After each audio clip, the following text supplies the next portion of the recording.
freeze before you reach the first marker. Then I'll see you in hell. If I were to offer you a loan of $100 million, no strings, and 6 months to pay it back. I'd say let's hear the rest of it. 6 months, Blake. And if at the end of that time you can't pay it back, then Denver Carrington becomes mine. No merger, just mine. Alexis, I don't need your money. I don't need your 6 months. And I'll see you in hell before I see you let you get your hands on Denver Carrington. His appearance with implanted bumps simulating horns in his forehead is now the third man convicted of murdering 3 men in 2011. That this was committed with deliberate premeditation. So say you, Mr. Foreperson, was this the verdict of the jury? After the verdicts, Hampden County Superior Court Judge Jeffrey Kinder thanked the jury for their dedication and service, prompting an angry outburst from Beovis. Yeah, I'll see you all in hell, truly remember that. Every one of you, I'll see you in hell. Then I'll see you in hell. Yeah, I'll see you all in hell. And I'll see you in hell.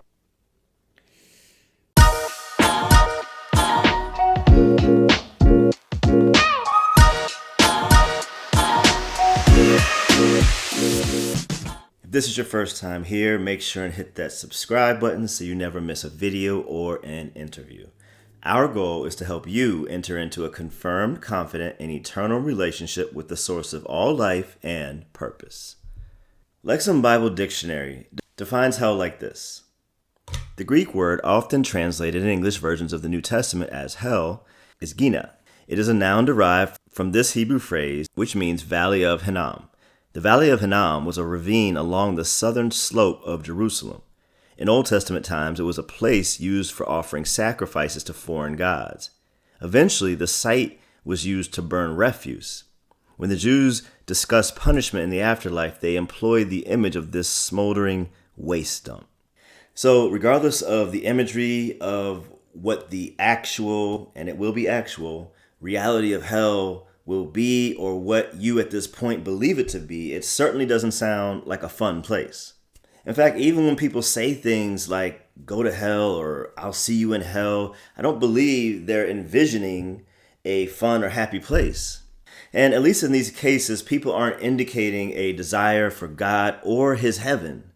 So this busts the myth that everyone even wants heaven, especially if they know God's going to be there. In fact, this is why C.S. Lewis said the gates of hell are locked from the inside. See, some people may think that heaven must be for everyone, even those who don't want to be there. Additionally, some may think that Jesus wasn't warning everyone and us about a real place that no one should want to or wish others to go to. And then you add to that belief that most people misread or misunderstand goodness. See, the reality is that none of us is good. And I'm not just saying that as a Christian doctrine of sin. I'm saying that's empirically verifiable. Malcolm Muggeridge said, the depravity of man is at once the most empirically verifiable reality, but at the same time, the most intellectually resisted fact. The reality is that none of us is good. We stop ourselves often from committing evil in order for our own self-preservation. Dr. Clay Jones talks and writes a lot about this. If all laws and limits and restraints were completely removed, there would be nothing to practically restrain more good people from doing way more bad deeds. That the myth of human goodness is not supported by data from secular sources either. A groundbreaking study by leading psychological researcher David Buss revealed that 91% of men and 84% of women have had at least one vivid fantasy, often intense and astonishingly detailed, of committing murder. Though we may like to think that murderers are either pathological misfits or hardened criminals, as leading psychological researcher and critically acclaimed author David Buss highlights, the vast majority of murders are committed by people who, until the day they kill, seem perfectly normal. And for the record, I don't believe David Buss is a Christian. Not that that is necessary in this regard. In fact, even genocide researchers all say that it is the average normal member of a population that tends to commit the acts that get incorporated into genocide. So I know it's easy to believe that there's just a bunch of people on the other side that are just doing these bad things, but we are the people. The fact is, we all stand condemned for the sins that we have committed, as well as those that we only harbored in our hearts or in our minds. But Jesus can take away those sins once we place our trust in him. But without his perfect act of mercy, love, and justice on the cross, that state of condemnation will and must remain. So I urge everyone to acknowledge what Jesus did and make him the Lord of your life. Also, just so we're clear, the New Testament often distinguishes between Hades and Gehenna. For instance, a few passages simply use Hades as a synonym for the death or the grave. For example, Acts 2:27 and 2:31 state that Jesus was not left in Hades or the grave. The term Gehenna occurs 10 times in the Gospels, and also in James 3 and 6. The word Hades occurs 10 times in the New Testament as well. Jesus teaches that after their death, people either enter the kingdom of God or are cast into Gehenna. In addition, Jesus discusses 3 aspects of hell in his teaching: its inhabitants, its features, and the extent of its punishment. Jesus describes hell as an eternal fire where the devil and his angels are destined. He also calls it the abyss. It is a place of darkness where a person experiences weeping and gnashing of teeth. The weeping suggests suffering and pain, while the gnashing of teeth suggests despair and anger. Now, in thinking about this expression, "I'll see you in hell," I had to go meet up with my friend, apologist, and trained psychologist, Dr. Chris Featherstone, to help us kind of unpack what may be going on beneath the surface. So I am joined today by my friend and brother in Christ, Dr. Chris Featherstone, who has a unique combination of talents. He is a psychologist, PhD trained, as well as an apologist, and he has his own channel. It's Vision United. Is it correct? Yeah, that's my podcast. My channel is Dr. Chris Featherstone. Just straight up Dr. Chris Featherstone. The Vision United podcast is the shows that I have on it, but I also do videos on psychology, relationship coaching.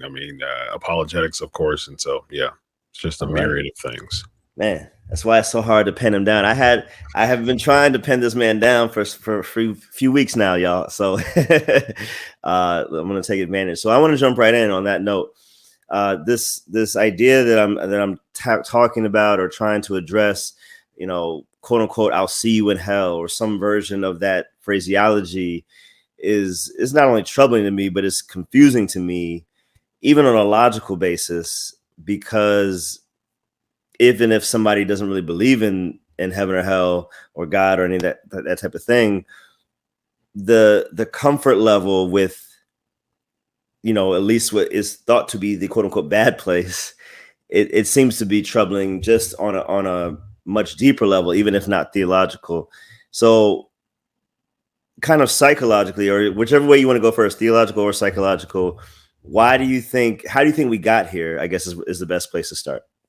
Yeah, it seems like the concept of hell itself has been heavily diluted over the past probably 20 years or less. And I think even from a psychological standpoint, we're thinking like, okay, so from a secular mind, the idea of hell traditionally was, okay, it was kind of preventative for me to make like very, very bad decisions, because even when I wasn't a Christian growing up, I knew that hell was just a bad place. And like, if I made like a compilation of bad decisions, I'll go to this fiery pit of hell. You know what I mean? So it's like, I didn't want to go that far. I was acting up and cutting up, but I didn't want to go like too far. And somehow we become subjective of what too far is for some reason, even with our secular minds. I don't want to go that far. I mean, well, you went far enough,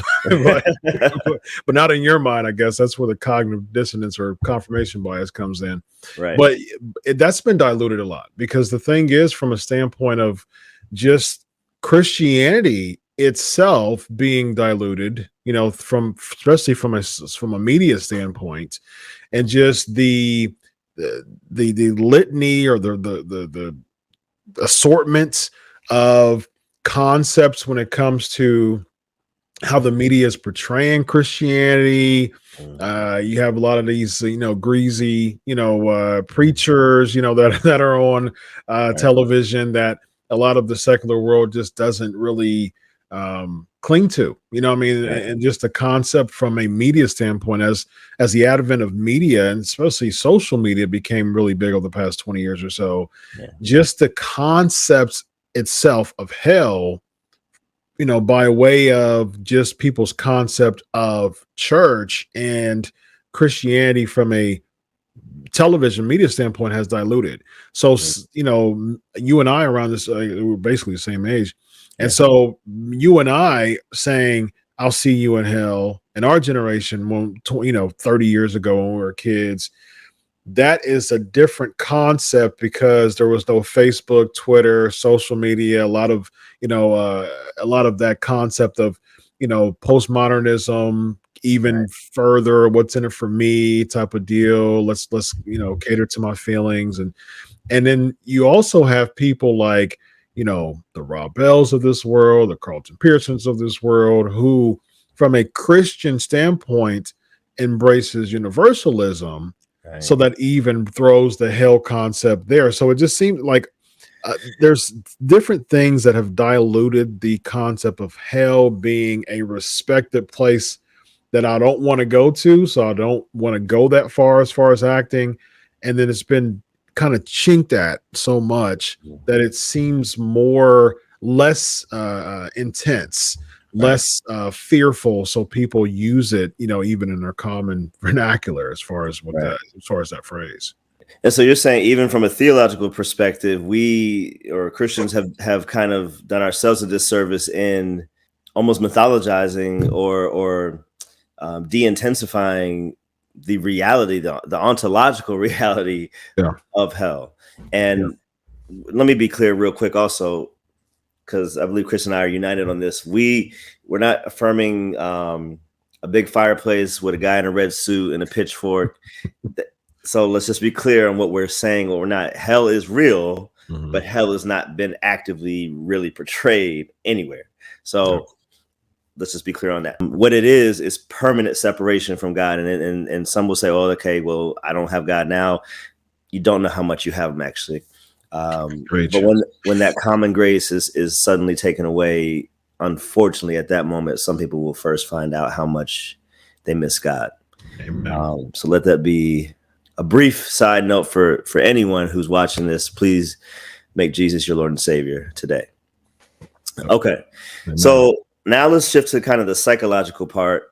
What might be, and I know we can't psychoanalyze a society or a group of people or anybody from a distance that you don't know, but what might be or what could be going on in somebody's mind that would enable them or make them comfortable to say, I'll see you in hell. And what I say is also because to even say hell automatically brings some concept of the notion of heaven.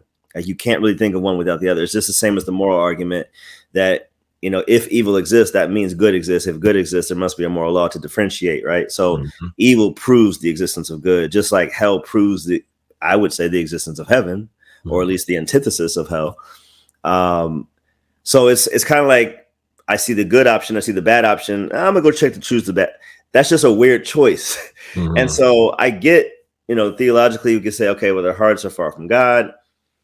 But what is there psychologically, or is there anything there that might be going on as well? Well, if you think about it this way, you have the noble. So there's a quote kind of noble, way to do it, and an ignoble way to do it too. So let's talk about the noble way to do it. Say, for instance, there's like a gladiator, who's fighting to the death, and he's defending his territory, he's defending his country, and Mhm. there's a invader coming, and he's got a sword, and he's like, I'll see you in hell, right? And like he just goes and marches, right? So he's basically knowing that he's probably going to kill one or two people, but most likely he's going to die. Mhm. So to that person, that's a noble way to say it. That's a noble way to do it. So if you think about it, like from an egocentric standpoint, you have someone who's thinking of like, okay, so we're going to burn in together. You know what I mean? If we're going down together to, to the fiery pits, basically. Right. So it's just a frame of speech, you know what I mean?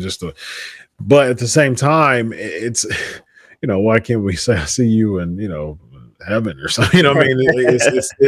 But if you think about it, when you think of that in that type of speech, it's like, I'm going down in the pits of darkness with you, but I'm leaving a legacy. I'm going for the honor of my country. We're both going to the deep, dark pits together, but I'm doing it for the honor of my country. And when people say hell, they think of something more dark and sinister, as opposed to heaven. If you think of something more peaceful and soft, what I mean? So even like when people say hell in context, like, hell and then no afterwards, right? A lot of people don't say heavens no, what I mean? Like that's not it's too soft, what I mean? It doesn't really give it a punch. I don't say that because necessary, honestly. But when people do it though, they don't say heavens no because it doesn't give that punch. So even from a concept of hell, you think of it more dark and sinister and more punchy, more profane, so to speak, when I use that type of term. So taking that to I'll see you in hell, it still brings that dark, sinister feel, but from a noble standpoint. But there's also an ignoble standpoint too, which the dark triad, can have a factor in when it comes. So can you, for real quick, for everybody who doesn't know what that is, like I didn't, what is the dark triad? So the dark triad is three personality traits, three different personality traits that overlap. And so basically, if you notice one or a few of these personality traits in a person, you probably need to pray for them intensely and ask them to seek help, which interestingly, at least one factor the dark triad would say, I don't need help. And we'll talk about that in a minute. So basically, the three personality traits in the dark triad is narcissism, Machiavellianism, and psychopathy. So narcissism, and they basically imagine it as three circles and like a Venn diagram. Similar, it's but three of it, but part of it overlap. Okay. So basically, three different circles, but part of the circles overlap with each other, and so basically that's the dark triad. It's kind of like in this triangular way, but circles, and part of it overlaps with each other. So you have narcissism, basically that it's a Greek. Basically, there's a Greek mythology from someone named Narcissus, and for those who don't know, Narcissus was someone who basically he ended up seeing his reflection in a pool and basically falling in love with his own reflection, reaching out for the reflection and drowning as a result. And so basically that's where we get the word narcissism from. And narcissistic traits, basically the really short version of as much as I can, the short version of that is basically, say for instance, you had freckles, and I think freckles are beautiful, but a lot of people don't like freckles. So I'm actually going to do a pretty cool diagram here. So say if you had freckles, for instance, I'm going to draw, this is on the fly here. So let's draw some freckles. All right, cool. So basically, if you see this, you see one with freckles and one without. All right. So what narcissism does is you have this person with the freckles who doesn't like themselves. All right. So basically, they filter themselves on IG, and you see that part of them with the filtered version. All right. Okay. So what happens is when someone's dealing with narcissism, what happens is they see the freckled versions of themselves right here, and then someone's like, I thought I saw you, with this picture the other day. So what they do is they protect this person, who's the filtered version, by continuing to kind of push people away from their true identity. And so basically what they do, they oftentimes they do it by psychological manipulation, and gaslighting is very popular. So what happens if, say if I had a freckle picture and someone's like, man, Chris, I thought what happened to the freckles? They were so, I didn't have any freckles, man. What are you talking about? I think you really need some glasses, because I never had freckles. I don't even know why you even say something like that. Like, that's kind of embarrassing that you would even say something like that to me, knowing that I never had freckles. That's gaslighting. So basically what gaslighting is I give you an affirmative statement that I know that is true, and basically you come back to me and manipulate me to basically second guess what I came to you about. And so basically gaslighting is very common with the narcissisms, and they protect themselves from their true self. So, self-aggrandizement is really big when it comes to narcissism. Not wanting to be wrong, basically rejecting correction. All of that is causing someone to kind of look in the mirror of themselves, and they protect themselves from it, right? So you have Machiavellianism, and that's basically more of it. That comes from Nicholas Machiavelli, which is a 15th century diplomat and politician.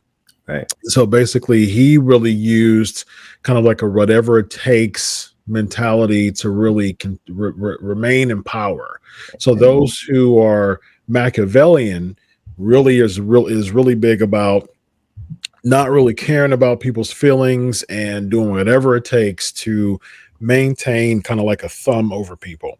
Then you have the psychopathy part, which fits more into. This ain't sounding good. No. That's why it's a dark triad. And then you have the psychopathy part, which is, some people who have psychopathy, they're violent, they're aggressive, they have no remorse toward other people, they disregard the feelings of others. Those are really psychopathic traits in people.